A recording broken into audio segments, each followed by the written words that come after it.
it up, chop it up, chop it up, chop it up, chop it up, chop it up, chop it up, chop it up, chop it up, chop it up, chop it up, chop it up, chop it up, chop it up, chop it up, chop it up, chop it, chop it up, chop it up, chop it up, chop it up, chop it up, chop it up. All right, what up, what up, what up? We are back. Finally, I missed our theme song. How about you? Hell yeah. Chop it up. It's been a minute. But welcome back to another, lively episode of Chopping It Up with Jena and Oz.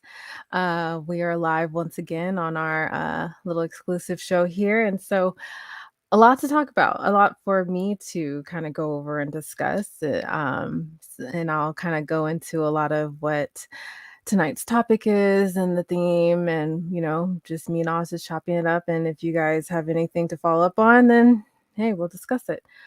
But first and foremost, I know majority of you are really tuning in for like the real shit, which is information regarding Better. So by all means, babe, go ahead and shill the shit. Let the people know where to go, when it is, what to do. What it do though? What to do though? But to rewind there about 30, 40 seconds, if you came here just to hear about Better and not to support Jena, fuck you. He said it, not me. I said it. Anyway, we shall proceed. But no, we do have some very exciting shit to talk about before we get into the serious content, and that is we finally, I think, always being the best skeptic that I can be, I think we have everything nailed down. But you know how fucking life is. Shit pops up, and you're like, oh, didn't even think about that, didn't see that coming. But I think we got everything, all the big details anyway, ironed out and ready to go. And if you're not aware, let's just start at the tippity top. Just the tip? No, the tip and the top and all of it. We're talking about Better. And if you don't know about Better, well, now you know. So Better is the Atheist Network Group's first in-person conference or meeting or whatever you want to call it. I know even for me, some of us former Christians, we struggle to use that word conference because Christianity has so fucking overused it. But it's a harvest. No. Oh, never mind. Oh, it's hard. We're going there with it. No. Continue. But so it's Better. It is. It's going to be held in Fort Wayne, Indiana. Mm-hmm. As you can see, the dates June 25th and 26th at the Allen County War Memorial Coliseum, and it's a beautiful facility. And as you can see there, we have some amazing speakers lined up to be there to hang out with us and learn us a thing or two. Shannon Q, Apologia, the man, the myth, and the legend, Dave Warnock. Just chatted with him last night. God, I love Dave. And then I'll wait for that one for last. Cynthia McDonald, which is in the chat, I saw.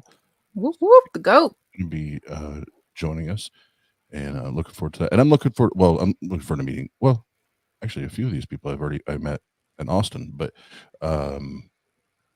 looking forward to meeting in person. And then the brother from another mother, Dr. Joshua Bowen, the most Christian atheist you've ever met in your life. I'm just kidding. And then the man of the hour, Seth Andrews, will be there with us, which would be badass. And then for some reason, I will be there. Really? You gonna roll up? Wow. Surprise.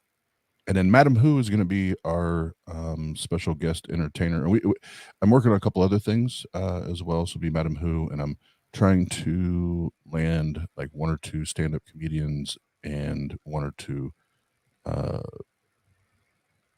hip hop artists that are atheists. Doesn't mean that that's all they rap about, but they are, hip hop artists that are atheists, and we'll see. That's why I said most of the things are buttoned down, but we'll find out. So one more time, this is the lineup as it stands today, June 25th and 26th here in Fort Wayne, Indiana, and I officially was able to, which I've been trying to do for like a month now, Jena, as you and I don't know how many people that I've been messaging with, over the last 3 or 4 weeks, trying to lock down hotel information, and it was either they weren't prepared yet, like you didn't have paperwork or whatever prepared, or like your memory is better than mine. I don't remember what day it was, but I told you, hey, I'm getting ready to head to the hotel and then go to the Coliseum, make sure everything's on point. And I literally get almost there, and my boss hits me up like, hey, I need you to come into work. So then I had to turn all the way around and go home and change clothes. And I'm like, fuck, every time I go to try to get this shit done. It's like God is just trying to intercede in our actions. Or is that the devil? The devil be hating. The devil be hating, y'all. You know what I said today? Not today, Satan. Not today. Tell it. I rebuke you. I bind you. I rebuke that spirit, and I bind Shandeke. Every spirit but the Holy Spirit. Shandeke. Glory. Wow, we went all new kind of levels there. Yeah, we did. Praise the Lord.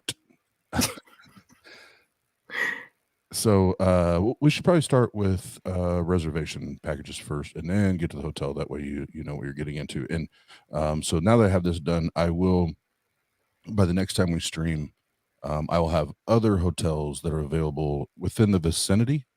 That because whether you're focused on price or convenience, I want to try to provide as many options as possible for those that one may be more important to one person but not the other, or vice versa. So but as far as the pricing, and once I go through this, if there's any questions in the chat, I'm not going to spend long, like maybe 3 or 4 minutes. I'll go through, answer a couple, that way we can get into the content. But yeah, let's do it.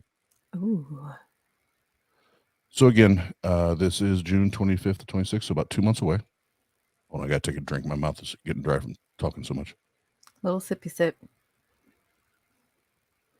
Hashtag professionals. Welcome. June 25th, 26th, again in Fort Wayne, Indiana. Ooh. The package prices here, the essential, that's $25. That's just access to the main, basically the main sessions that will be in the evening. Or early evening and evening. And I'm still working out the schedule because, obviously we added Shannon, Hugh, and PavlD, and Anthony Magnabosco had to, just exclude himself this time around. So adjusting some of that, but it should stay pretty similar to what we had before. But that's $25. The plus package, $75. That's your main sessions, and then any of our panel discussions. So there's a few panels that we're working on. There's a couple. There's two main ones that I'm still waiting to hear back from others on details. But we'll have several panel discussions and Q&As at the end of those, and then the elite package for $150. That gets you the main sessions, the panels. There will be one big TANG AMA. So that's where anybody that's part of the TANG roster, so to speak, we will answer any questions as long as they're appropriate. And if you're a frequent flyer here, you know, most things are inbounds, but there's some shit we just stay away from. Word. And then with that, on that Saturday, you'll get to have lunch with the speakers and Tang Gang. And then last but not least, the ultimate package. That sounds like a porn video. $200. I wasn't the one that named these, so it's funny going back through this because it's like all these packages. Shit. Ultimate package for $200. All the main sessions, all the panels, Tang AMA, and there's there's a couple like surprise things that we're gonna do that'll be part of the ultimate package. That you will be included in that if you have that reservation, and then lunch and dinner. Oh, with the speakers and Tang Gang, and we be drinking. we be drinking. If you, not even Tang, if y'all know your boy Oz, I be drinking. So we be drinking. We're gonna have fun, and if Pasta Mike happens to roll in here, right about he just that's because I wasn't even looking at the chat. I was looking at the flyer. Pasta Mike will tell you, I'm a pretty easy guy to get along with, and I have fun regardless. But Pasta Mike will tell you, tipsy or drunk Oz is a whole nother level. Whole nother level. We'd be having some fun. We'd be drinking and we'd be having fun. Word. So if you have any questions on that, on the pricing, anything like that, the email's there. It's tangang@gmail.com. And we'll be happy to answer any questions you have, anything like that. And I feel like it's pretty straightforward. We try to make it as clean and simple as possible. Yeah, I think that's enough there. And then as far as the hotel, Motel Holiday Inn. We're going better tell your friends. Yay. Motherfucker. Oh, by the way, just pause button. Jena's working on a new intro for the show tomorrow night. Y'all ain't even fucking know. Y'all ain't ready. Y'all ain't even fucking know. Y'all ain't ready. It's hot. It's hot. This is the first time at all the intros that I've done as far as like creating the music for. This is the first one I'm gonna talk shit. I brought that smoke. I brought that fucking smoke. It's hot. That's I've never said that about any of the shit that I've put on here, but that shit's fire. Anyway, so here it is. Allen County War Memorial. Jesus, I still can't fucking do it. Slow down, Oz. I know you're excited. Allen County War Memorial Coliseum. And right across the street is the Holiday Inn Suites. And the blocked room rates, because that's a high vacation travel time, when we're doing that. And they have a huge wedding there that weekend, of course, because the devil be trying to fuck us up. God damn it, Satan. Fuck you, Satan. It's $149. And there are more inexpensive options that aren't too far away at all. But this is, well, let's just keep it real. If you're one of those that you're like myself and you like to drink, this is convenient as fuck because it's literally you walk across the street. That's gonna be useful. So if you prefer convenience and convenience over price, then this is great. And everybody will be in a block of rooms. So if people do want to hang out in between, days or sessions or whatever. That's a nice part. And they have a huge lobby area, a bar downstairs to hang out. There's a lot of options there, but there are different options, and we'll provide that. Shane, $149 a night. Yes. Yep. And again, wedding that weekend and high travel. Yeah, high travel, wedding, and so where the Coliseum sits, like two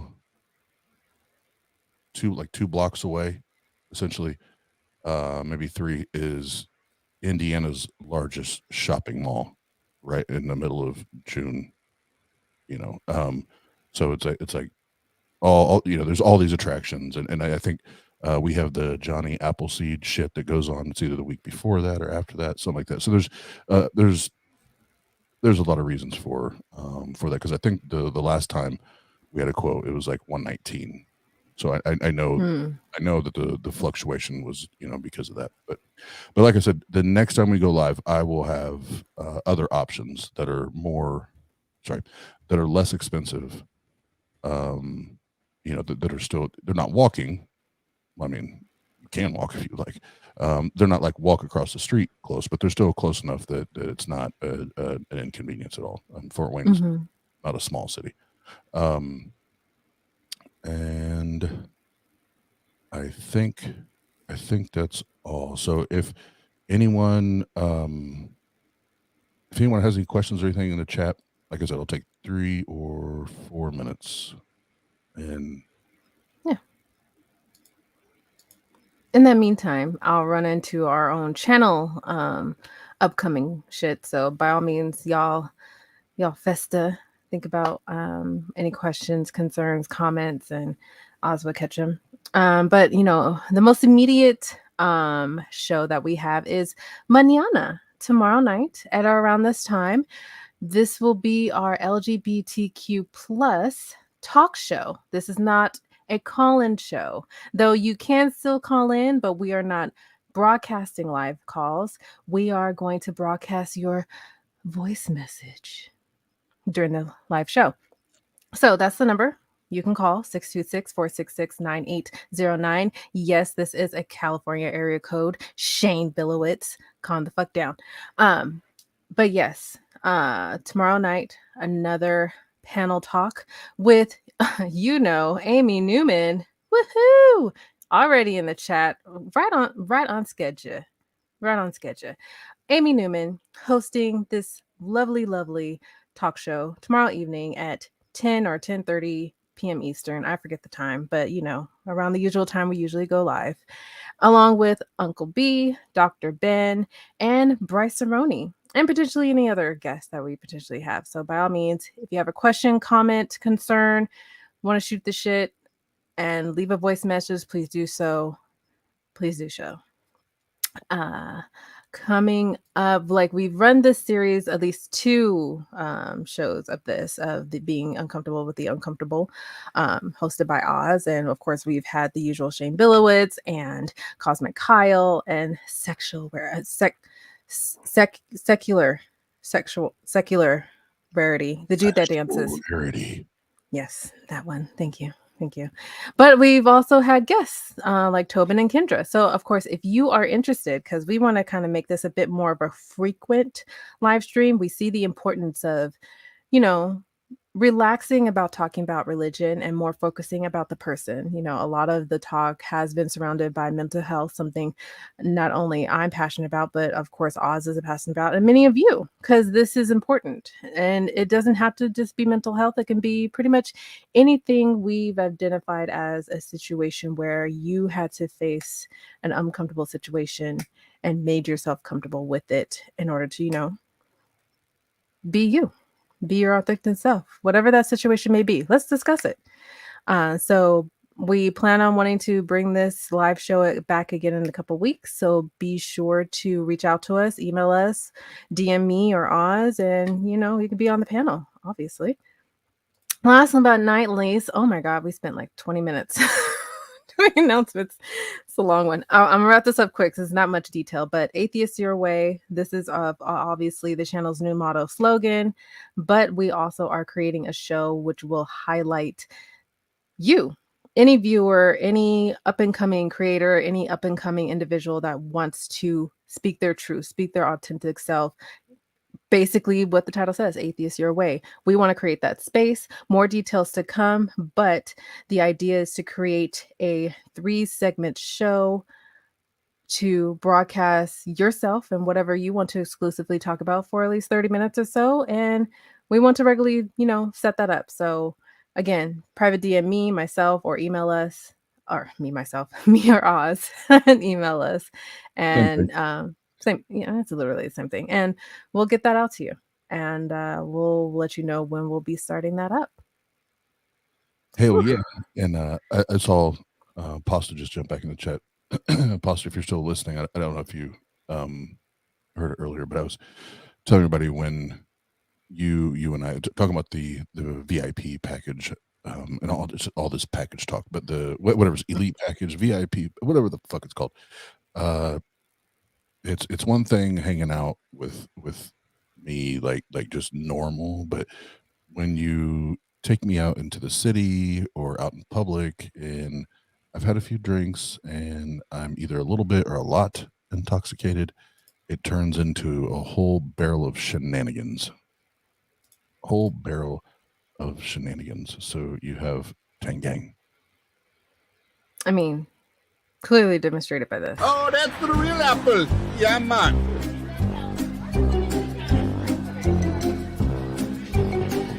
You looking like the devil who created you. I had to. Oh, and Bar comes in right. That was perfect timing. That's so good. And I'm proud of you. Bar, I'll just say it real quick since we're talking about better before we jump into it.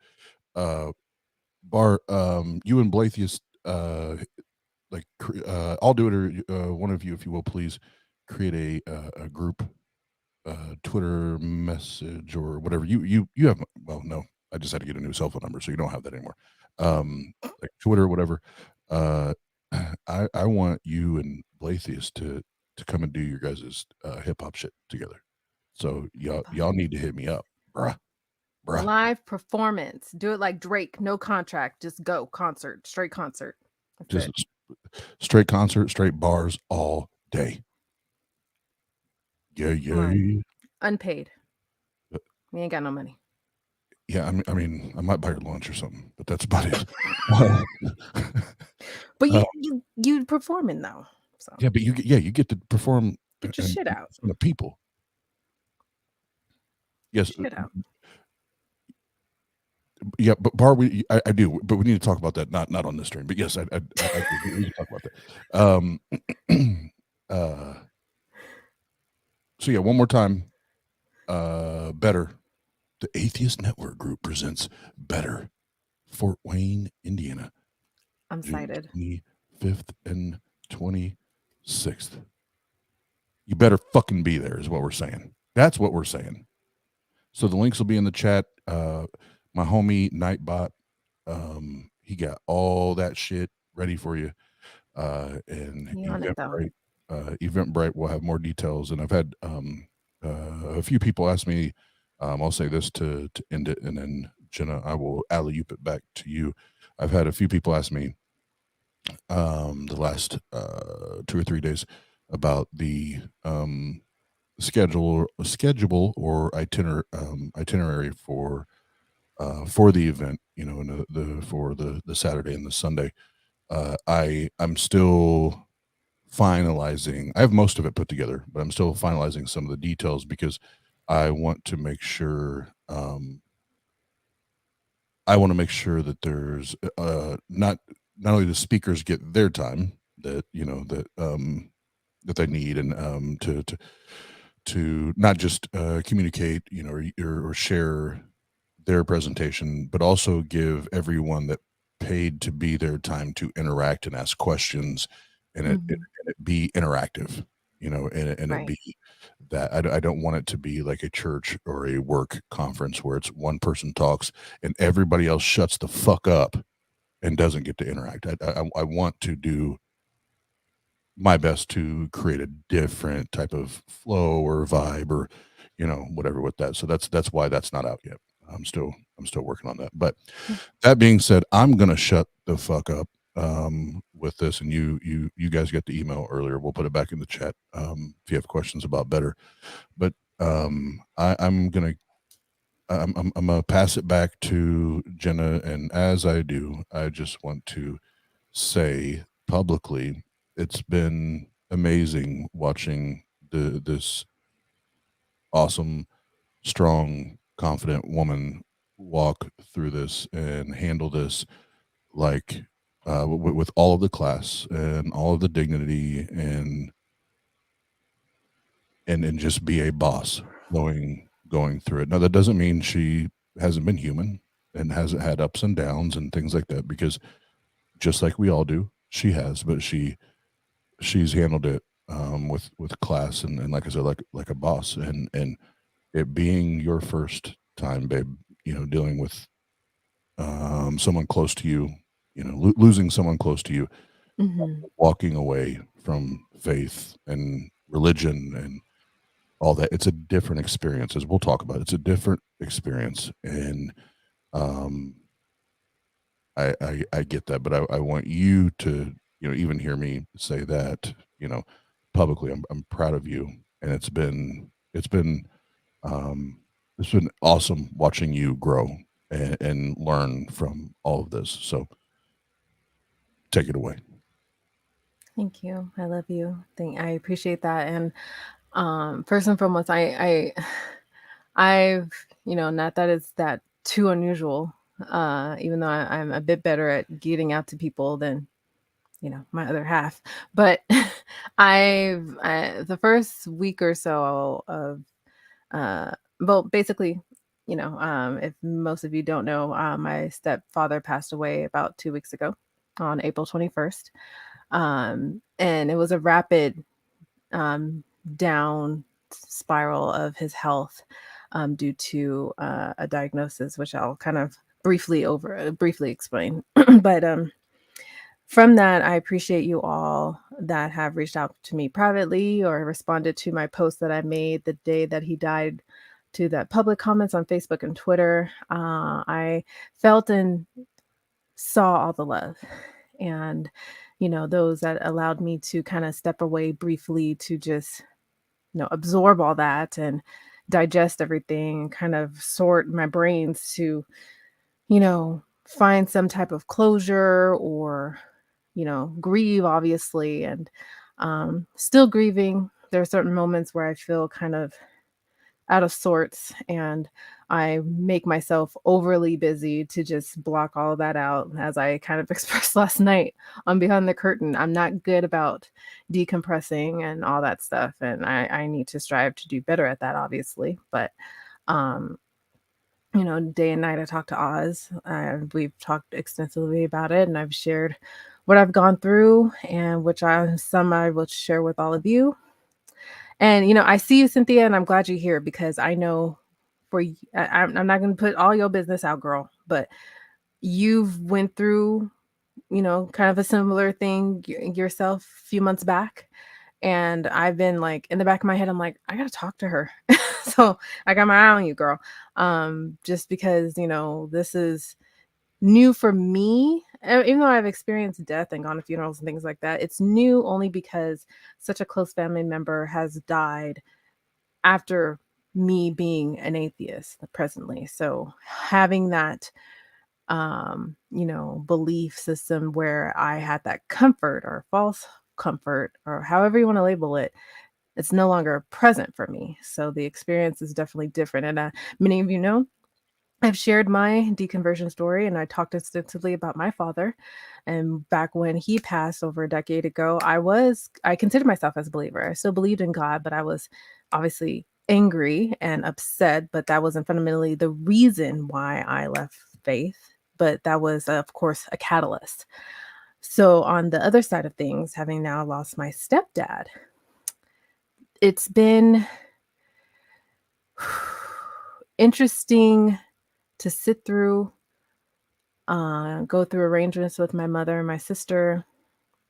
Now working on his obituary, that kind of program you look at with all the pictures and, all the history about the person, all that good stuff, order of service, all that, working on that. And me and my family have always done that for close family. So that's not unusual. The unusual aspect is me being in the space where I am now without faith. And, a lot of points in this experience have hit me pretty hard. Some I expected, like, oh yeah, okay, God, prayer, yeah, thank you, appreciate it. But other things I did not can't talk. I did not expect to hit me.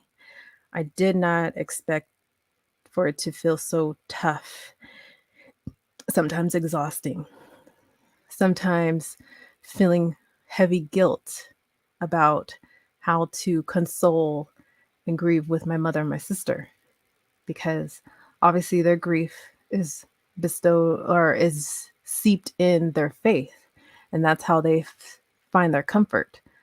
I don't have that.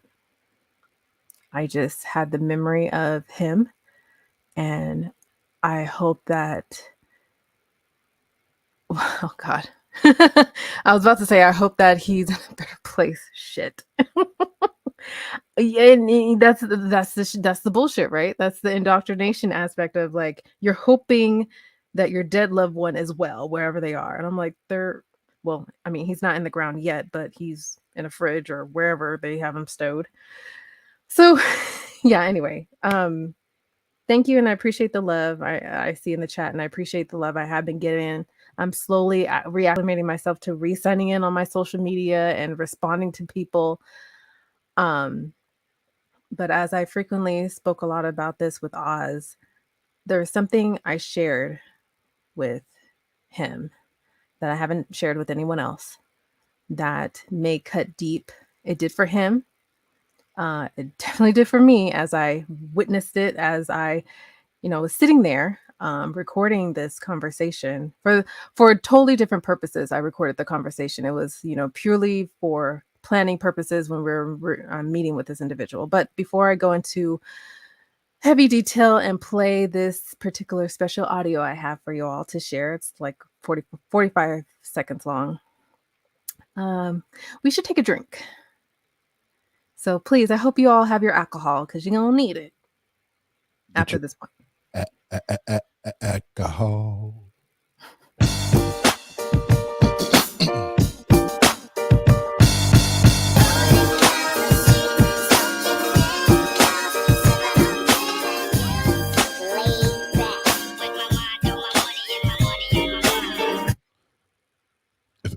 Can I say like one, maybe two things? Of course, please. I'm going to be doing a lot of talking, so please. One Ant Jerk. I did see that. You can say I'm glad they're no longer suffering, which is true. Yes. And it's what I would agree. Obviously, listening and knowing what happened with your stepdad, and I look back at like what happened with my mom, and yes, we could very, very, very fairly say that, but I would, and I'm not being a smart ass at all when I say this.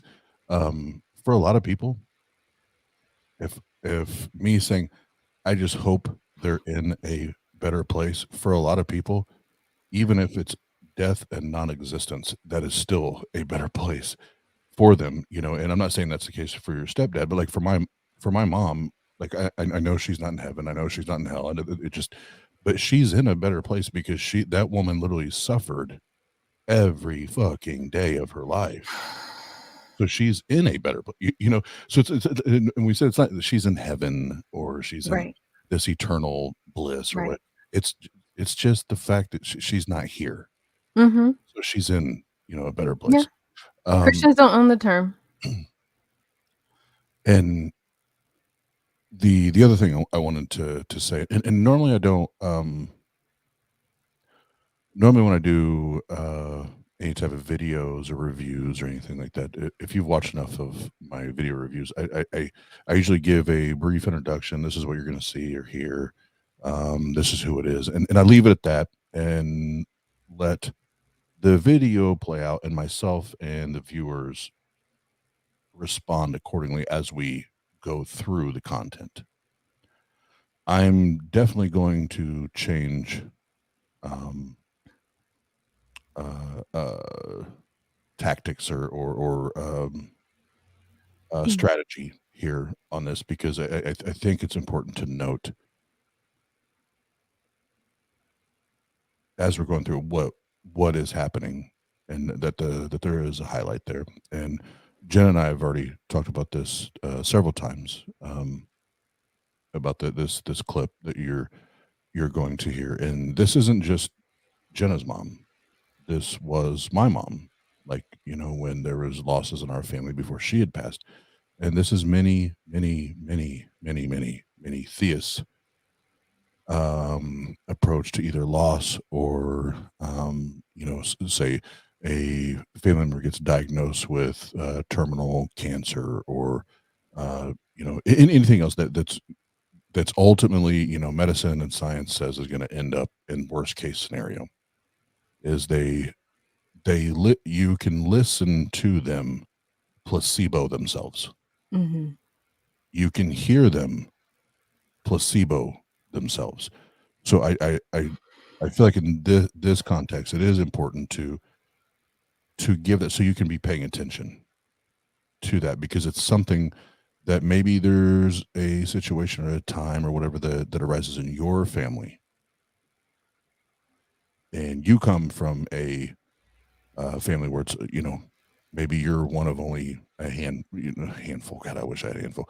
One or maybe two non-believers in your family, that that, okay, I'm not alone in this. I'm not alone in this. I remember when I heard Jenna and Oz and so and so talk about this. Okay, I got this.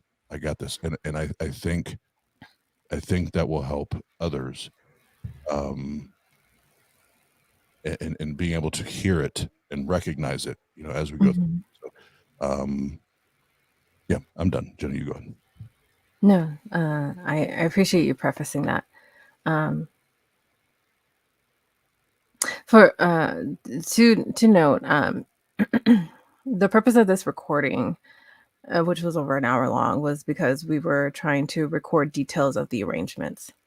So it just, by coincidence or by God, not kidding, that I happened to, bear witness to this particular utterance by this mortuary woman. I cut out my mother's voice, because I'll preface, what she's basically saying prior to what this individual said. But I cut out my mother's voice for obvious reasons. I want that privacy. I don't, lay out names or anything, or even though I talk about my family, I don't want their, obviously images or voices to be seen or heard. So that's just for their own protection and privacy, and I care and I love my family. So I can at least do that. But to preface what led up to this mortuary woman saying what she said, was that initially the mortuary woman made a comment, and my mother responded in a way that, as Oz was stating, placeboing herself. And I never really thought this outside of my own family. We are very much go, go, go people. Like, okay, something happened. Okay, we got to get this, that, and the other in line. We can't delay. This has to be done now, starting tomorrow. This literally took place the day after my stepdad died. And I think that's typical. I think, or at least within my family, was typical of how you proceed with arrangements, because literally a week later you can have the funeral. Nowadays of COVID, it's a bit different, but we were still on that go, go, go mentality. So literally the next day we set up a schedule to make arrangements and stuff like that. And my mother references along the lines of, dialing back to when she had to prepare arrangements for her first husband, my biological dad, that, we strive to want to do good for the dead, and we have to push back our own feelings and push through things. And basically what Oz says, placeboing herself, bearing the grief that she had in that moment in order to do right by her just recently passed husband. So that being said, this was the response that the mortuary lady had. If you don't have some sort of belief system, you won't survive a death. Right. You just have to trust in that belief, because and because of my work, I can't lean towards. Yes. But I will tell you that my dad, he was my dad for 45 years. My stepdad, he was, when he passed away, he was singing Hallelujah. Okay. He's a retired Pentecostal minister. Okay. Okay. That's all I can say. Okay.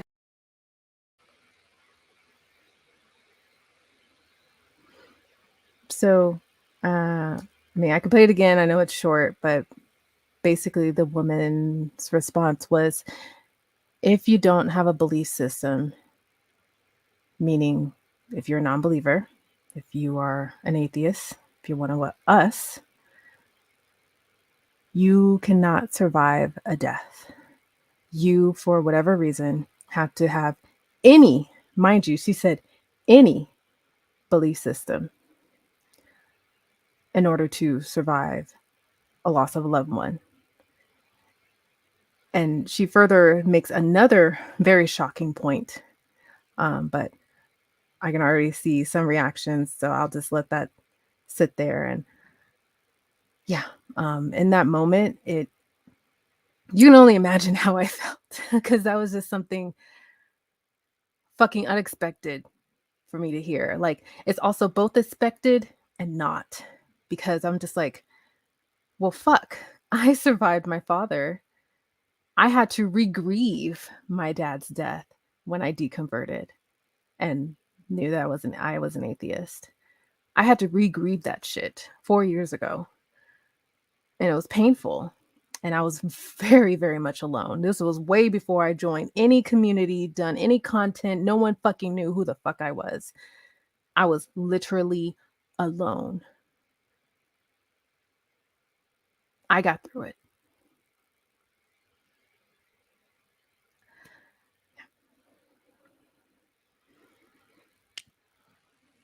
Oh man, I remember I was at work and Jena had sent me that clip, and I when I told her I had to listen to it 3 or 4 times for it to really sink in.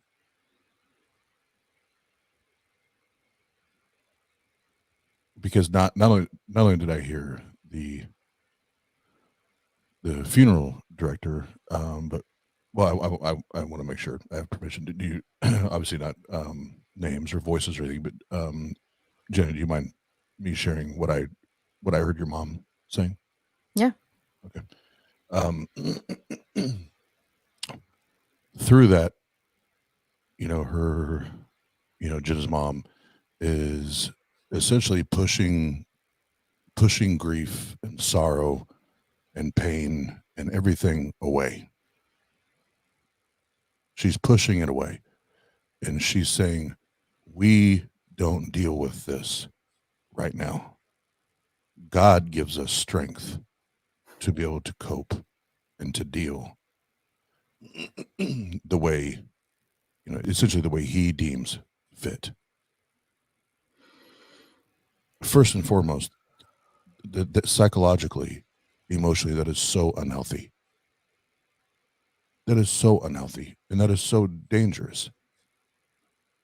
But that's what Christianity teaches. That's what Christianity promotes. And I listened to her mom, and Jena, did I not text you after listening to it the 3, 4, 5 times, whatever it was? And my exact text was to you, your family and my family are the same fucking people. Yeah. The verbiage, the vernacular, the cadence, the Christianese quotes. It was weird for me to listen to it, because it was like, this sounds like my mom.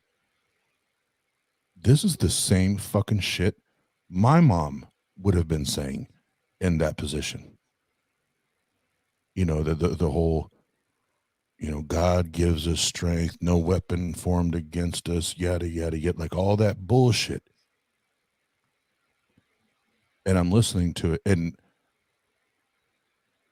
you know, and this is not, tonight is not about me, but like it even, there was a day or two I was fucking struggling for and with Jena, because I could so fucking relate to it. And it was like, this is bullshit. So now let's get to the funeral director. Fuck you. First of all, fuck you, bitch.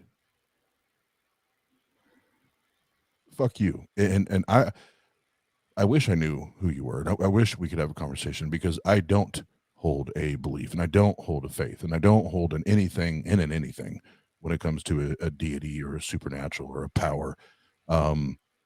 And I went through the entire goddamn motherfucking process of losing my mother, that more times than not, until the latter part of her life, more times than not, was one of my best friends in the fucking world.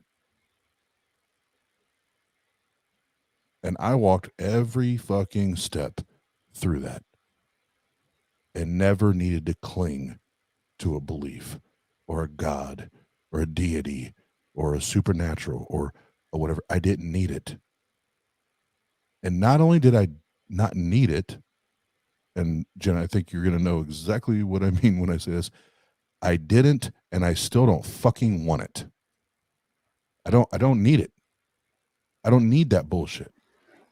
I would much rather face this shit head on and handle it in real life, in real time, and know that this is just fucking life, y'all. There's gonna come a day, Jenna, where you and I fucking die. We fucking die. And that's it's it. Done. Gone. Right? And there's nothing else to it. But I hate this, and I'm gonna shut up. I hate this. What Christianity does to families is this like toxic, unhealthy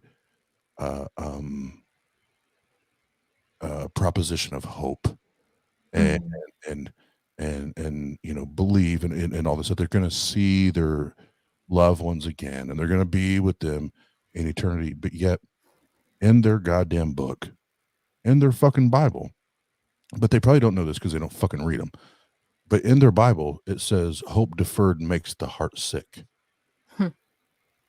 And I'll agree with that. Your Bible got that shit right, but most of y'all don't even fucking understand that. No. And, you know, Andrew, I see you. And Cynthia, I see you. Anyone else that's recently gone through a death are presently grieving, still grieving. You know, grieving doesn't just, oh, you just got to do it for 2 days and that's fuck it. Like, no, you constantly grieve, and there's levels and degrees of grieving. Some days are easier than most. Like, even over a decade later, I had my worst bouts of grieving for my dad last year in September. Like, all that month, I was just fucked up. Every other day I was crying how much I miss my dad. And at a certain point prior to that, I was fine. But that shit resurfaces, and, you know, certain situations or triggers happen to where it's like, for me, a solid month, I was a hot mess. I was a hot mess. And almost leading up to that, to the point where I almost considered just removing myself from doing this content stuff. Like, I've never expressed that to anyone before. I expressed it to Oz, but I've never publicly said, like, there was a point late last year where I just lost complete hope and grieved and other bullshit that was happening in my life. And I just felt even more alone than ever before. that I was just like, I quit. Why even put myself through being so public like this, where I'm still private about my atheism in real life? And what's the point? Why go through that? Other things changed and I'm here now. Yay. But the point is that, and this is beautiful, actually, exactly what you're saying, Farron. She's basically discrediting the human condition. We all grieve, experience good and bad, deal with stress. That lady gives her religion the credit for our resilience, our strength, our own power as humans, going through the human condition, going through the process. This is the process.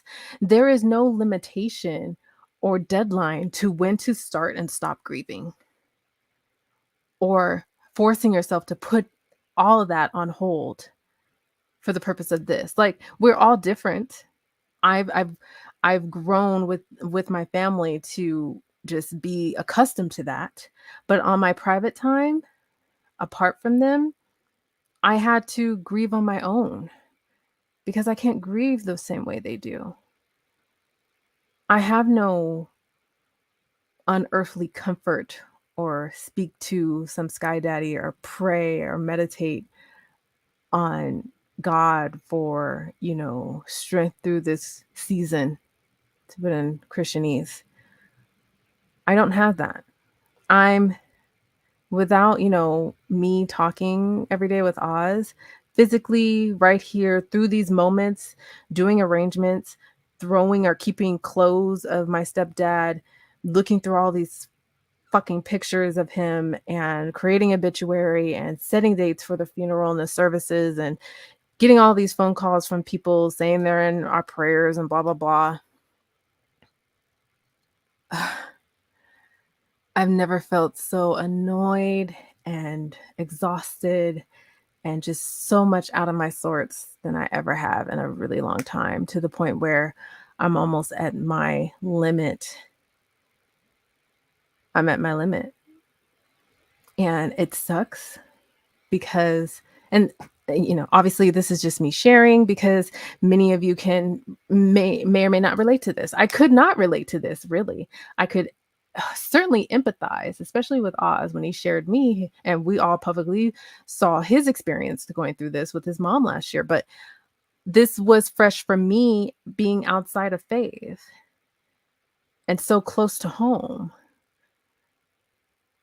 And now I'm having to realize and grieve on my own without those comforts. And I in part feel not only lonely for myself, but I also feel this huge heavy guilt because I can't relate to my own family. I can't be that religious comfort that they so cling on to and that they utilize for themselves to get through this process. I found my closure, thankfully, with my stepdad. And, and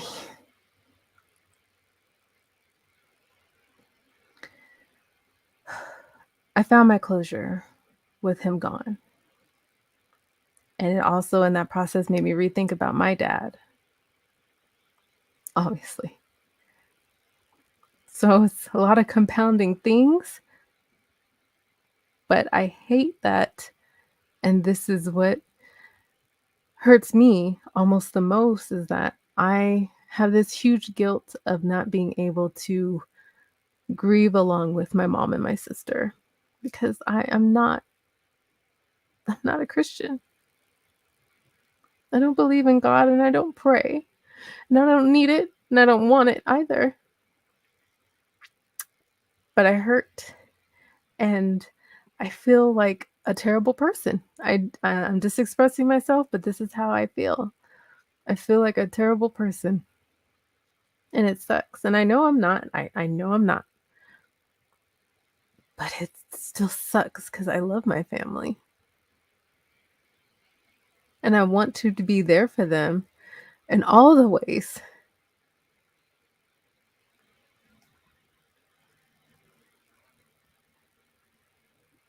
I'll jump in for you, babe.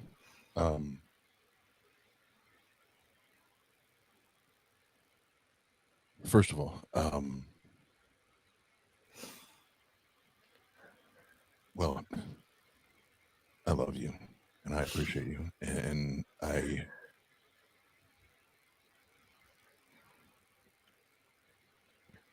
appreciate your transparency, and I know others will now, or even in the future, that they hear this and listen to this, and that's what matters as far as what we're doing right now tonight. And I know I appreciate it, and others will as well. And yes, all of the things that you're sharing and you're talking about, there is the, as former Christians, there is the liberation, the freedom of not being a Christian anymore, and not doing that, and being an atheist or a skeptic, or whatever you want to call yourself.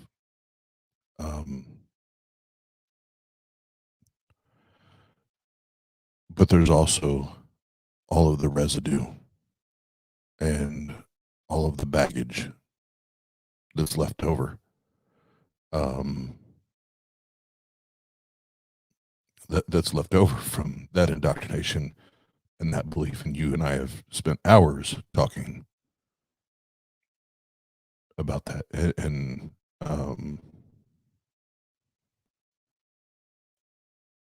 we've shared together that there a lot of the same things we're talking about tonight, that I felt the same way. I was like, I'm just a giant piece of shit, man. I'm just a giant piece of shit. And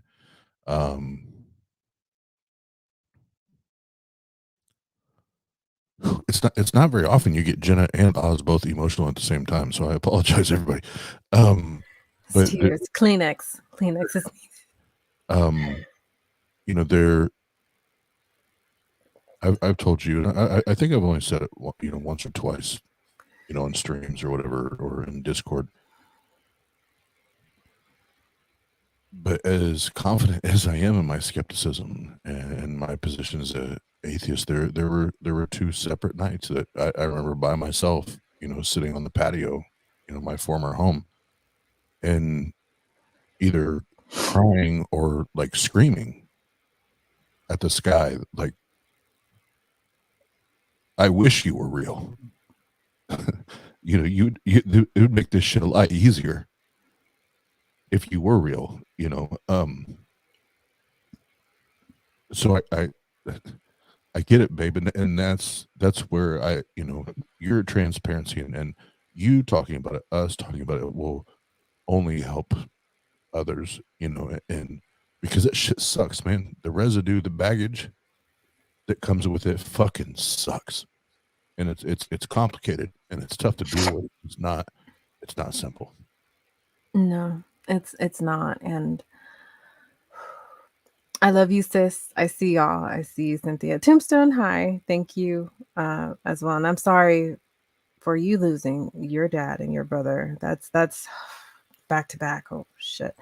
And Andrew too, you were public about your mother, and you had that beautiful video on your channel about her, which I'm kind of compelled to revisit just because it was so beautiful.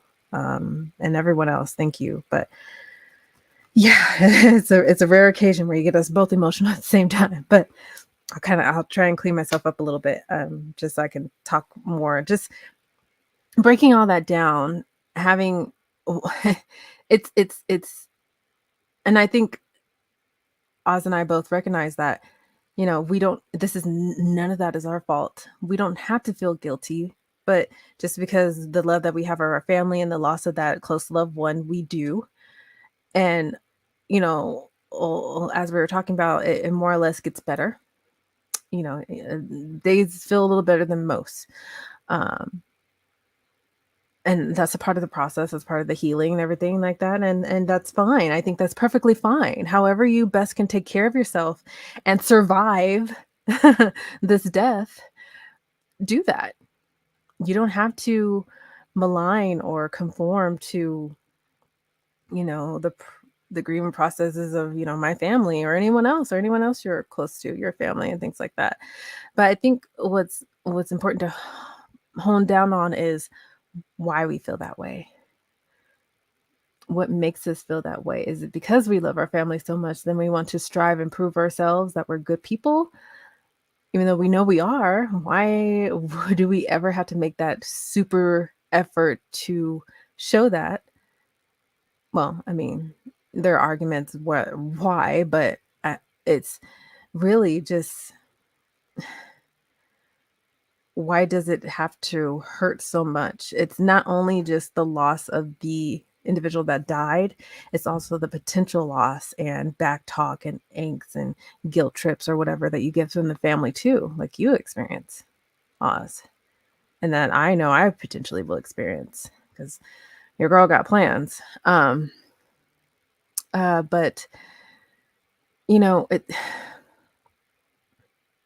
I think the other portion of what that funeral director had mentioned, was her. So, for one, willingly, and obviously, in several points in this conversation with my mom and my sister, no reference from myself, but several points from my mom and my sister making references of them being, God believers and Christians. Obviously, I didn't utter that, not a once. I don't even strive to fake it anymore. I just don't say shit. But for one to make the default understanding that, all four of us, but the three that she's talking to have this God belief and feeling compelled and comfortable to say that, oh, I lost my stepdad such and such ago. He was a Pentecostal pastor, so this belief was good for me, but, to each his own. So to make that immediate assumption that everyone holds this belief in whatever was ignorant and rude. And two, to even say what she said in the first place, it was just, obviously, I can recognize for my mother and my sister, it felt like something good for them to hear, but it definitely did not get a good taste in my mouth for me. And I walked away from that whole thing feeling just so disillusioned and did not like the woman at the end of the day, no matter how gracious and nice she seemed to be and helpful or whatever. And I'm like, anyway, I'm ranting a little bit, but I think being so blatantly free to say those things to anyone is hurtful and harmful. And it makes myself, Oz, anyone else to actively hear those things, this is why we become angry and speak out on this. This is why I wanted to display this, because, like I had mentioned earlier at the top through promotions, mental health is important to us. And I'm already damaged at the loss of my stepdad passing away just the day before. And now I had to hear that. I got myself together and managed to be okay up until that moment. And, I'll go into a little bit about the how my stepfather started and how the downfall was so quick. It was literally 2 weeks that he went from 0 to 100.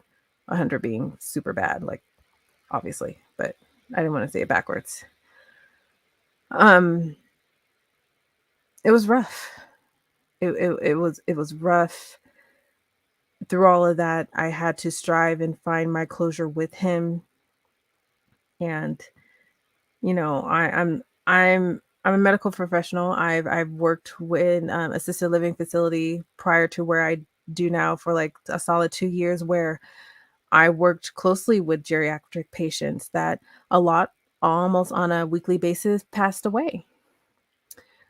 So I was used to preparing a dead body and used to, you know, getting them appropriate and not letting rigor mortis set in to where they're not, you know, straightened up or looking, you know, obviously appropriate for once the family comes to see them.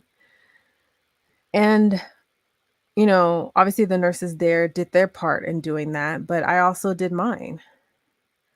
I, you know, before and after my stepdad took his final breath, I apologize if this is gruesome to anyone else, if you have an affinity to not touching a dead body or anything like that, or gross out to see it, then I apologize. Trigger warning. But, you know, this was my process. This was my way of having my closure. I was on the right side of the bed and my sister was on the left side. My mom was off talking with my stepdad's other daughters. And, you know, his body lifeless there on the bed. And, you know, we noticed certain features of his hands or whatnot were kind of, you know, crinkled. So the, you know, body is still warm. You can kind of actively manipulate that before rigor mortis sets in. And so I did that. I did that to his right hand. My sister did it to his left.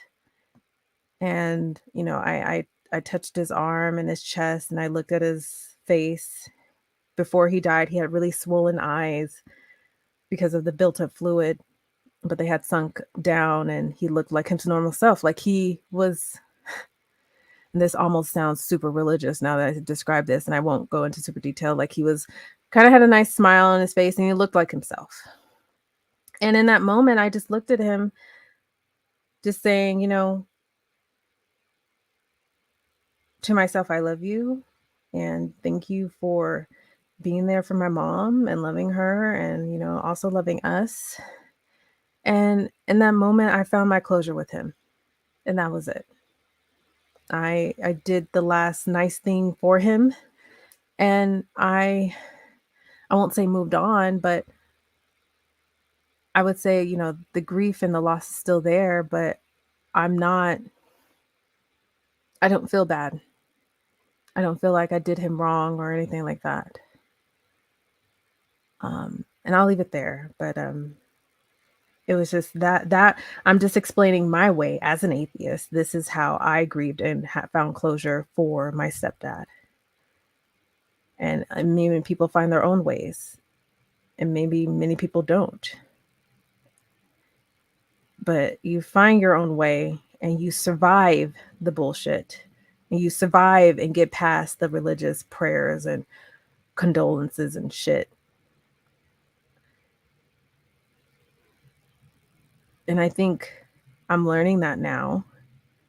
It's not hard to look at old pictures of him. It's not hard to do whatever we do with his belongings. I've had instances and moments where my sister and my mother would burst out in tears because they ran over a particular article of clothing or thing he possessed or whatever.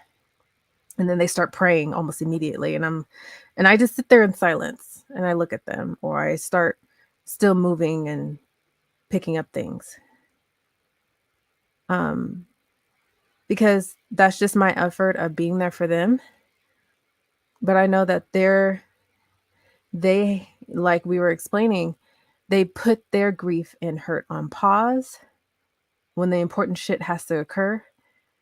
And then they re-grieve all over again. Now, I'm not saying you should not. Everyone's different. But I didn't feel that need. Nor was I compared to try and pray or reach out to some God. But I will say, and I'll give myself a break, and I know I apologize, babe. This is heavy for you, recalling a lot. But I will say, there was definitely a moment, an hour after, you know, my stepdad passed, and myself and my sister and my mom walked out of the hospital just to get some fresh air because we were in the ICU room for like 8 hours up until that moment where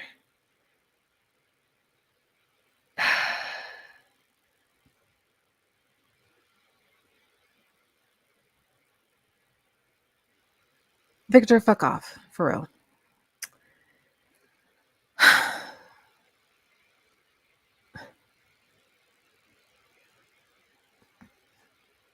there was a moment after I left that room with my mom and my sister that I stepped out and looked at the beautiful day that it was. And it was a beautiful day where I just looked out blankly and said, and I even texted this to Oz in that moment, just relaying the news and stuff, that in this moment, I really wish there is a God. For that brief moment, I really, really hope that God was real. Because no matter what, that shit hurts. And no matter what, you want to hope and pray that you'll see them in heaven and all that good stuff.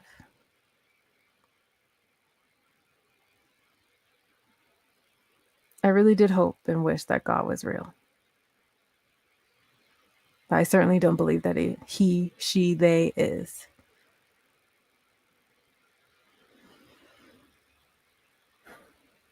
I'm sorry. Why are you apologizing? I am. I know you have, girl. I know this is tough to recall, listen to, talk about, and I don't like reopening wounds, but I realize how important it is to discuss and share and be candid about it, and I'm striving to, but No, you're doing great. Please, that's what I said. Please don't apologize. You're doing phenomenal, and I'm proud of you.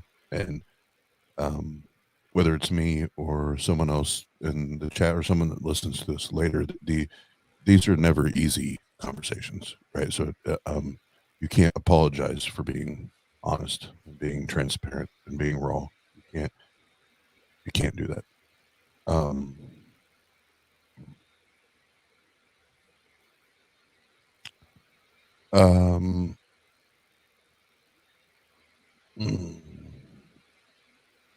And thank you, Andrew. That's exactly how I saw it. I gave one last moment of care for him, because not only but a week, no, I will mention this and I'll stop talking for a moment. Not only but a few days before he died, Easter Sunday, actually, because he died April 21st. That Sunday was before was Easter Sunday. My mom felt that my stepdad was really, really not doing well, and she needed to work the next day, and she really didn't have enough time allotted to be off. So she felt that it was necessary for us to help him taken to the ER so that they can at least observe him and possibly keep him under observation. He'll have more direct care, things you take into consideration that, you can't do at home. And, it was, obviously my mom would say it was a blessing that she did, but I just ultimately said it was wise that she did, because, it was not soon after checking him into the ER that they discovered all the things that led up to his death 4 days later. So.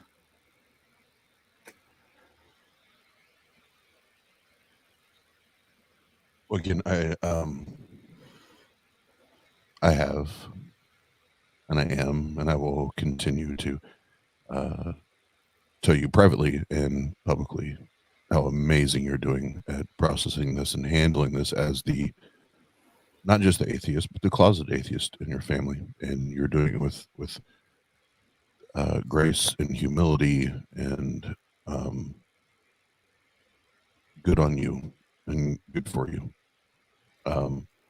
Because I can say I did not handle myself as well as you did, and you are, my process.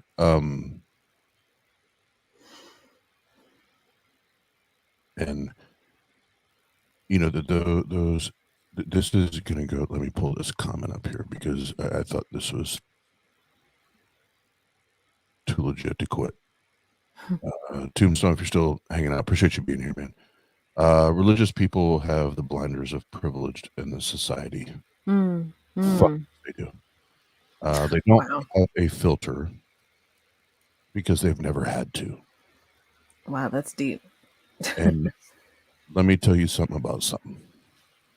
And I'm probably going to get emotional. No, it already started, so I'm going to tell you right now, I'm going to get emotional.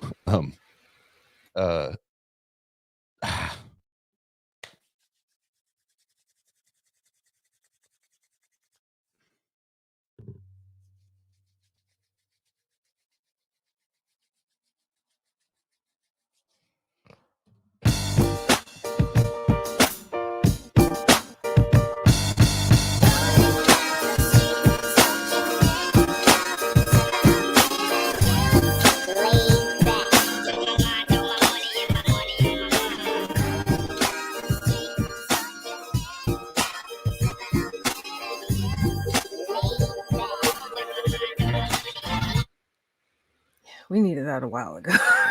For the record, sorry. Go ahead, babe. Well, what I was trying to say, so Jena had shared, which, and I do agree, and even with what Aunt Jur said about having that moment of closure and doing another act of service, like that is beautiful, right? That's one of those like like you're signing off, you know, and that I do. I do appreciate that you got to have that for you. Whether anybody else ever appreciates it or recognizes what it meant to you and for you, it doesn't fucking matter because it meant it for you. Now, in regards to what Tombstone said, this is probably the most. God damn it! I don't even know if I'll be able to talk about it. I'm gonna get this. The most fucked up part of the entire process for me was the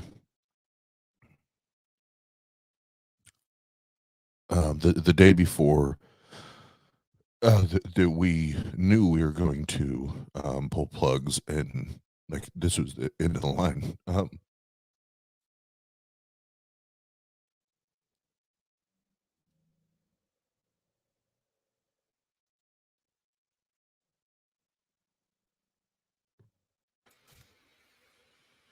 Take your time, baby.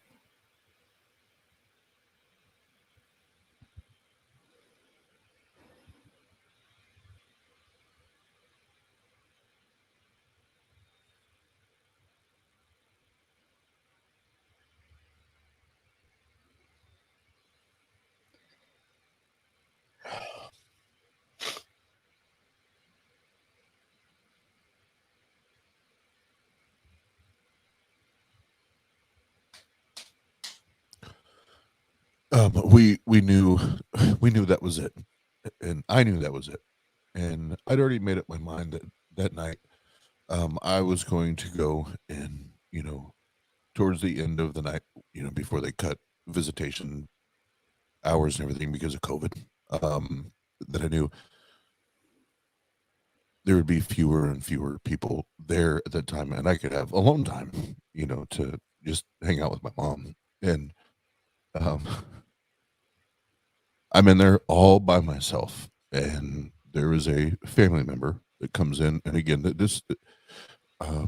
just highlighting what Tombstone said, because people don't realize how disgusting it is, and how disrespectful it is, and how fucked up it is. I literally have my mom's hand in my hand, that she's, other than a respirator keeping her alive and no brain activity, no anything, other than that, that's the only reason she's still living. And I'm sitting there, and like I'd pulled the on the hospital bed the thing down, and I'm doing as much as I can with all the equipment and everything, doing as much as I can to just hold her hand and be next to her. And a family member comes in, a Christian family member comes in, It was in there for a few minutes, and literally while I'm crying and talking to my dead, essentially at that point, my dead mom.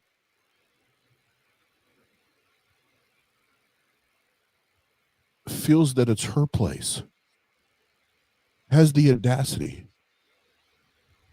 and the entitlement, as what Tombstone said, the entitlement to say, Austin, God loves you and you've hardened your heart. And he just wants you to know that he loves you and he cares about you and he wants you back. And all you have to do is turn to him.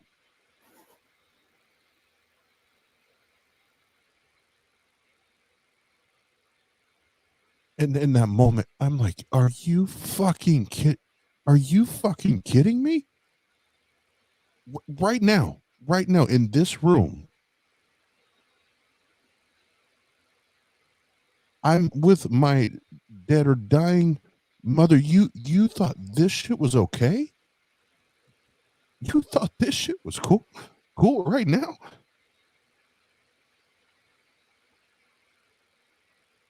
Are you?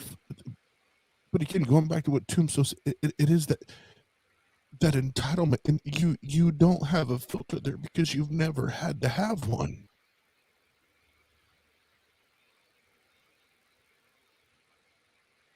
And I finished my piece with my mom because I was not going to let that be ruined by some fucking psychotic fucking Christian bitch.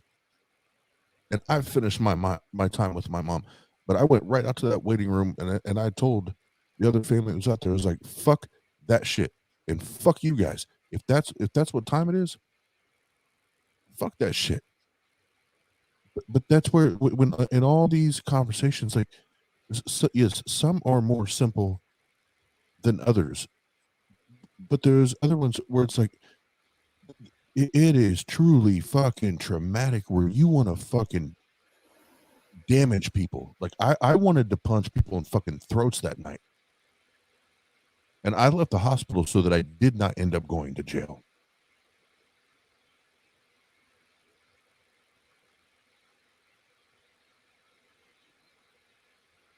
But we're just supposed to shut up as atheists, right? We're just supposed to shut the fuck up. Just shut the fuck up. You don't know what the fuck you're talking about. You don't have atheists don't understand morality. You don't have emotions. You don't. I'll tell you. I understand enough to read the fucking room. Well, yeah, and I'll tell you this right now. I don't give a fuck what I do or don't believe in. I would never, as an atheist, I would never walk into a fucking ICU unit where we know we're getting ready to pull the plugs on somebody's mother the next morning or afternoon and come in there talking that kind of bullshit. I would never do that. Fuck you. Fuck you.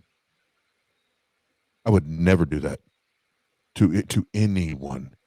That you know, in like your scenario, whether it was your biological father or your stepfather, or with my mom, I would never, if I remove myself from it and place somebody else in those positions, I would never do that. No. I would never fucking do that. What the fuck? Anyway, I'm sorry. No, it's to kind of continue on that lines as far as that whole just why is every death, every funeral just another coming to Jesus moment? Why? I hate that shit so much. So much. Because it's nothing to do with that person. Nothing. It's everything to do like, look, see this person? They believe in Jesus. You believe in Jesus? You better believe in Jesus. It's always some come to Jesus bullshit. And I literally made a post about this on Twitter saying, why? Why is it that every fucking funeral, Christians, has to be a come to Jesus moment? It's literally like a whole hour about you better be saved or be saved now or something Jesus. and literally maybe 10 minutes of other people talking, sharing their experiences and history about the person in the coffin. It's and that could probably be a 3-hour conversation. So because that comes down to what which form of Christianity and theology and doctrine you come from. And Aunt Kathy's here, and I appreciate that. That was so selfish for her to take over your time alone with your mom. That pissed me off so much. I love you. Thank you. And yeah, that was some fucking goddamn bullshit. But and Aunt Kathy's here, and she'll attest to this as well. But this goes into what you're saying, Jena. Is this? There's a death, therefore, no God, get saved. Just know that you need to know God and get saved. No, fuck you. No, that's not what this is about. That's not what this shit's a fucking about. And I probably I'm not trying to make this about my my mom or my experience, but there's so many similarities that it's they're crossing paths. But like at the funeral, that part of it, like I literally had disassociation 2 times at my own fucking goddamn mom's funeral because of this bullshit. And the one that made me leave, like I literally got up and left my own mother's funeral. I left and I went fucking home. And I didn't go to the graveyard. I didn't go to the afterward fucking Jesus Loves Us dinner. I didn't do it because it fucked me up so bad. And it's so first we're going to have a praise and worship service. Right? Now we're doing church. This is not a funeral. We're doing church, right? But then at the end of it, and I won't even talk about all the other shit that fucked me up in between that. But at the end of it, now it's an altar call. Now my mom's death. My mom's fucking death is now a tool for you to use for your gain and for your bullshit. You know what you can do? Less boing. Kyle Mills, that's my brother. Kyle Mills, all of you, suck my fucking atheist dick. Fuck you. That's bullshit. That's propaganda. That's fucking bullshit. And that's literally what I got up and left. And for a month, well, Aunt Kathy, you can probably go to her old text messages and put a date on it because I don't have my old number anymore. But I remember I had to contact Aunt Kathy to find out where my mom was actually even fucking buried. Oh. That's how fucking ridiculous the shit was. Right? So all you Christians trying to act like you're cute and savvy and you love motherfuckers and all that, you're go eat a big old fucking devil dick. I don't give a fuck.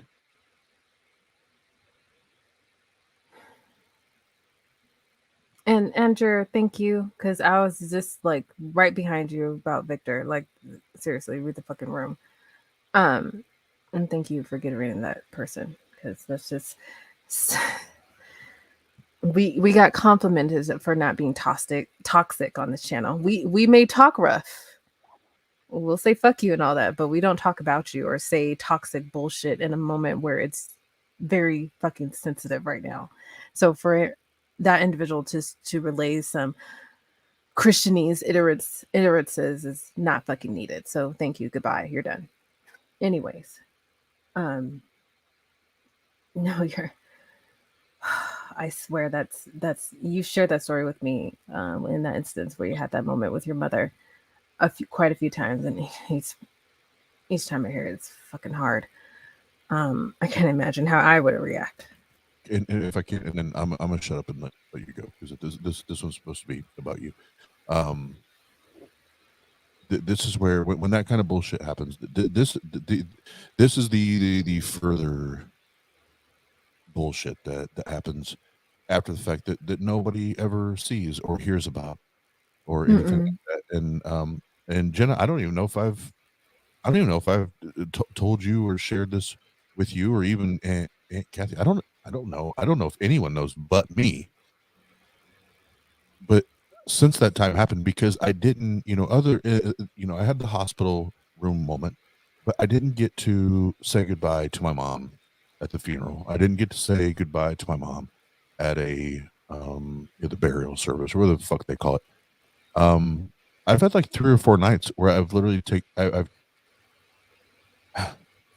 taken like blankets or sleeping bags and slept next to her shit because I didn't get to say goodbye because those assholes.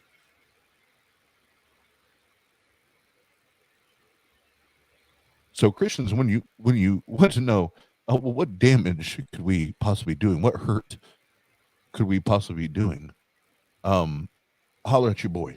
I'll tell you what, like Tombstone said, your privileged, unfiltered bullshit does to people, and the therapy that I have to go through because of your bullshit. So, if you really want to know, and if you want to know in its most raw, true form, holler at me. But if you don't, go talk to somebody else that's going to give you some sugar-coated bullshit, because I'm not that guy.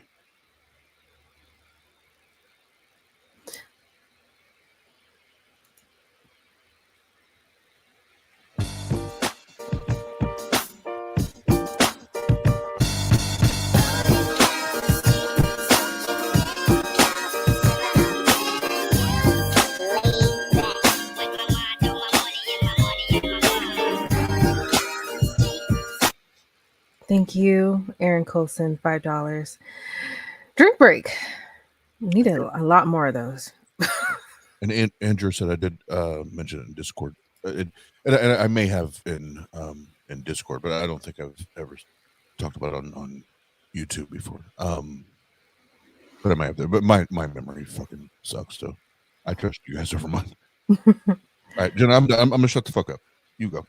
I know we should wrap up. Anyways, I've made too many people cry tonight, along with myself and I. I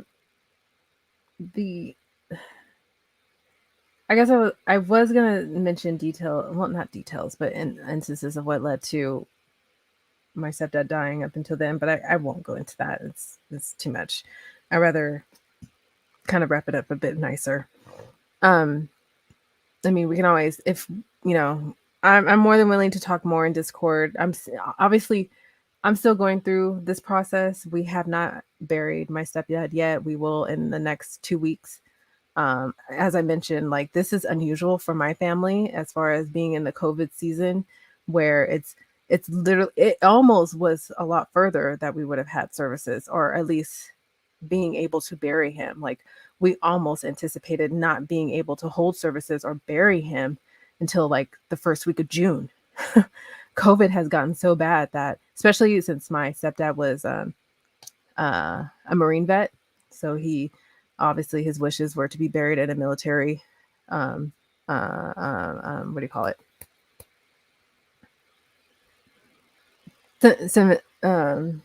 Cemetery. Whew, can I think of a word?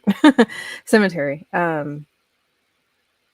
So yeah, it's unusual for us to have to bury a loved one so far out. Like, literally with my dad, my biological dad, it was like within a week that we took care of arrangements, and that was it. But this has been like, he's been past nearly 2 weeks now, and it's not but another 2 weeks until we can officially lay him to rest. Christianese for you. But I want to wrap this up. It's not lighthearted, but it's a bit lighter. That way we're not revisiting tears. It's important to obviously talk about these things. Again, I could empathize prior to this experience of other people losing loved ones outside of faith, or them being outside of faith while losing loved ones. And now that I have this shared experience, is not to say I had any less respect and knowledge or empathy or understanding of it is that it's even more so because I can pick apart and identify instances of things that I go through with my mom and my sister, and them making their Christianese references, or my mom getting a whole bunch of calls from people, praying with people, you know, having to help write his obituary and get all that stuff in order, having to apply Christianese language to it when I don't fucking say it or believe it myself. And I have to, you know, write a small goodbye letter, I guess you could say, for the obituary. And I know what to say, but I'll tell you right now, I refuse to put any type of Christianese in it. I refuse. Because if I allow myself to do so, if I give my mother, my sister that satisfaction and put that in there, I'm going to feel like shit for not expressing how I am as a person and for my love for my stepdad.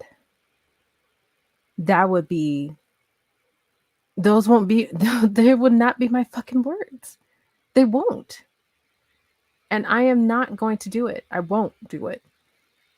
And I'll fight it if, you know, there's some disagreement, which I'm sure there will be. I'm going to fucking fight it because I refuse to put that in there. Put in words that are not mine. I'm not going to do it. If I have to write something, and it's not like I don't want to, I want to. But I won't be forced to apply some religious bullcrap to it. I won't. I don't. I would have to live with that. I would have to live with that. I want to sign off on laying my stepdad to rest the way that is still respectful, mind you. It's not like I'm going to say some curse words or some crazy shit. But I would have to live with putting in language that was not me, words that are not me, or no longer is me. I can't pretend that shit anymore. I can't. I love and miss my stepdad. I love and miss my biological dad. But I have my closure with both. And I feel good about it. I no longer, I mean, I have my moments of triggers, but I don't have that heavy guilt. But I do have the heavy guilt with how I can grieve along with my family. And that's something I'm at a later date after services, I'm going to address.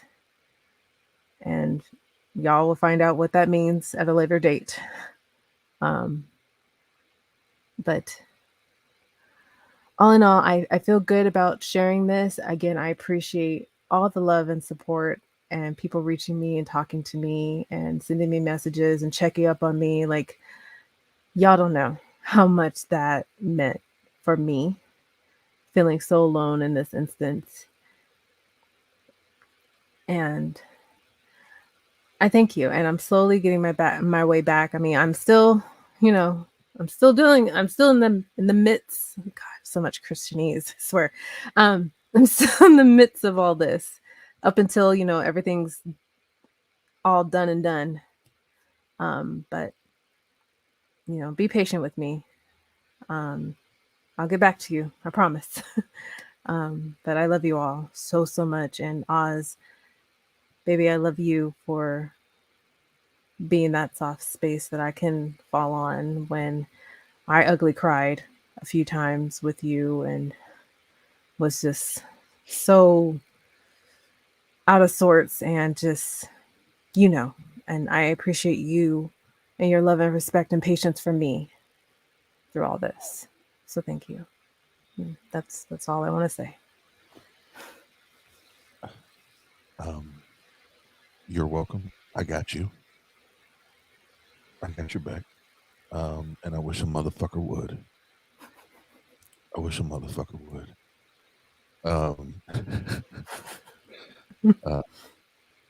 No, I've already said it. you've handled yourself very, very well through this, and obviously there's going to be the ups and downs, but you've been remarkable through all of it. I'm proud of you, for real.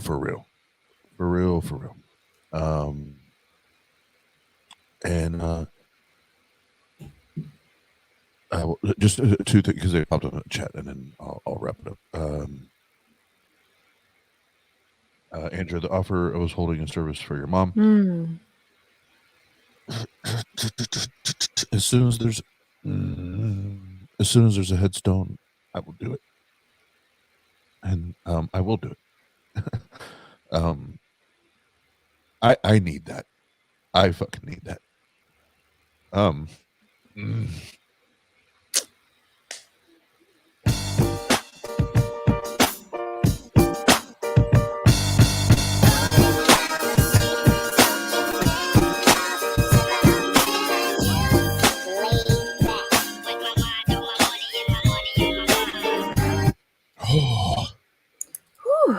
Fuck me. Next Choppin' It Up would be a little bit more lighthearted, even though I can't. Never mind. Sorry. And Aunt Kathy and I being, well, obviously her two daughters don't believe, but they they weren't there for the entire stint of the hospital stay. I was never so ashamed of Christians as it was during the whole ordeal with the death of my sister / my mom. It was disgusting. It was disgusting. It was terrible. And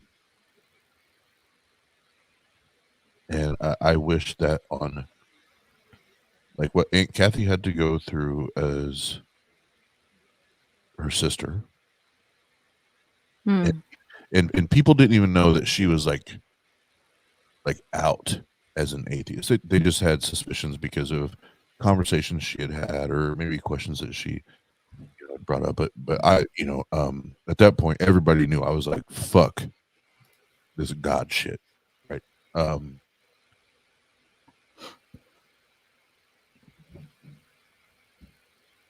And the just lack of communication and all of that. That's where I will tell any and all of you Christians, if you base your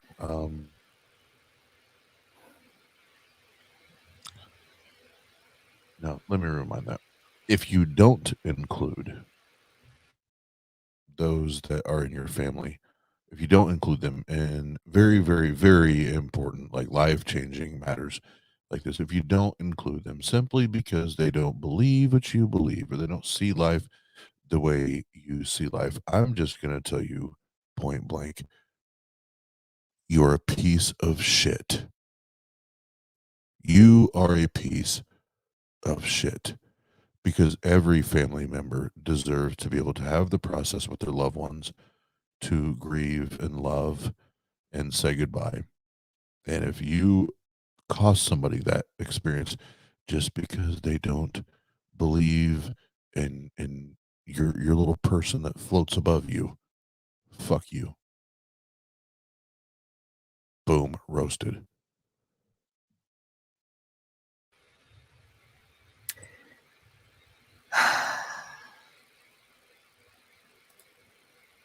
Ain't that the truth? I've never been accused. I've never been accused.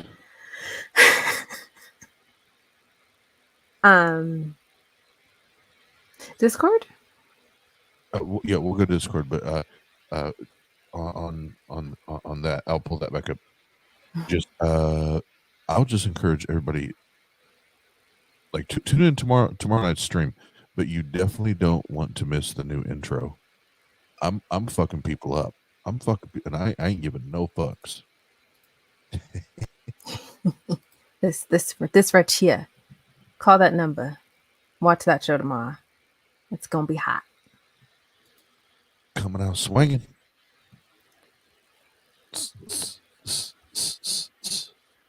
Oh! I thought you meant baseball because you swing the bat in baseball. Swinging like throwing punches. I mean, you can do that too. You can do that too. You can hurt a person more with a baseball bat than your fists. I'm just saying. It depends on who you are. Like I bet money that I could damage more motherfuckers with my fist than you could with a baseball bat. What is that supposed to mean? You saying I'm weak? What's that supposed to mean? I can do some harm. No, it's Body shots, bruh. Body shots. Oh, Jesus fucking Christ. No, it you don't know how to swing a baseball bat. How do you know? You see this? See this right here, y'all? You don't know. I am. That has nothing to do with swinging a baseball. Everything you just did there has nothing to do with a baseball bat. I'm gonna learn you. Remember, June 25th, 26th. I was an all-state baseball player. Like I know what it takes to swing a baseball bat. That don't mean nothing. You were. Mean, in the past. But you were never. I played basketball. That has nothing to do with swinging a baseball bat. The fuck are you talking about? This is us. This is how we naturally are. We're just talking shit. I got jump shots. I got jump shots for days. What the fuck does that have to do with the baseball swing? I got jump shots. Oh shit! Well, my short ass sure as hell couldn't dunk, so I got to make them threes. Jena showed up. Jena showed up to the baseball field. She's like, "Hey, y'all, I got my J's on. And they're like, "But Jena, this isn't. Jena, this is not basketball. This is baseball. Did you bring your spikes? Did you bring your cleats?" It's like, nah, but I got them J25s though. Bro, them things were over $100. But they don't mean shit on the baseball field. I'm about to wear them somewhere else. Shit. Okay, that's it. That's all. Thank you. And it didn't work there. So Jena, the next day, she showed up to the bowling alley with her J25s on. She's like, I got my J's on. I got my J, and they're like, no, see, basketball shoes, like J's don't work in the bowling alley. Oh shit! Bringing a football bat to a tennis court. Shut up, Aaron. Hey, Ron. Hey, Ron. I legitimately just call him that all the time. Timothy. Is there a Timothy? Sha'ane. Jake Quellen. Is there a Jake Quellen?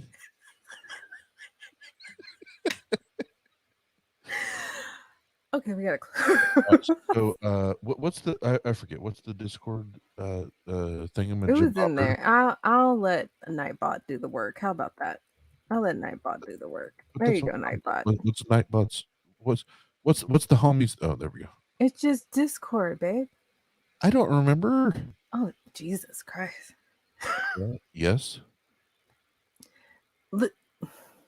Jesus, can you hit the button, please? Oh, this is a big time announcement right here. What? You go, girl. Yay.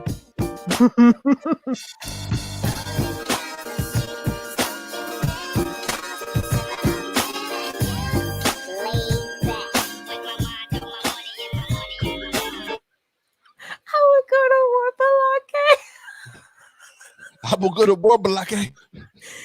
I got some Key and Peele fans. Love it. We gotta go. Okay. So we may have to do this another time. What is J? Oh, God damn it, Wes! Fucking God damn it! Oh no! Fucking God! Oh no! No, Wes.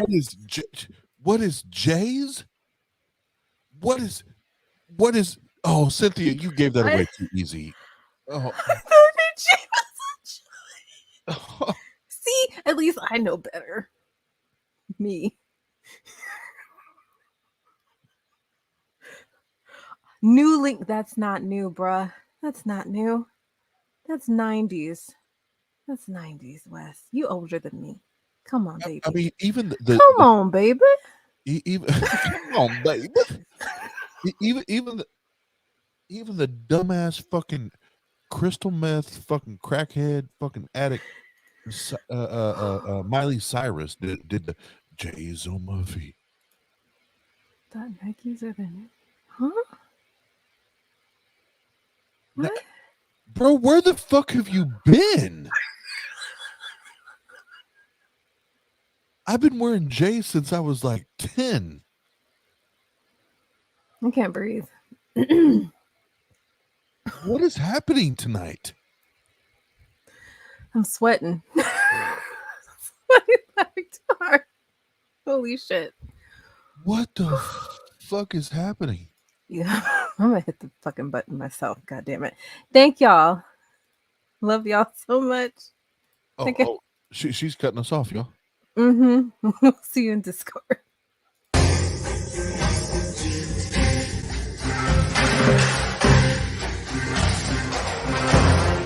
Chop it up. Chop it up. Chop it up.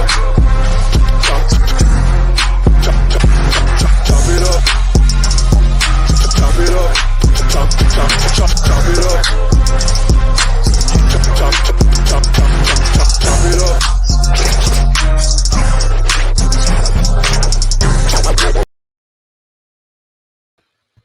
No, I gotta come back on for that shit. Oh my god. What? I wore Jordans at 10 too.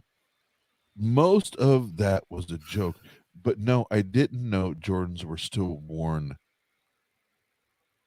By anybody? What?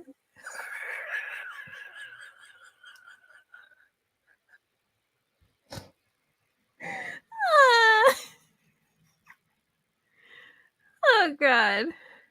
Oh god. Amazing grace, how sweet the sound. Can't breathe. Run the tape. When Wes came and talked shit about Jordans.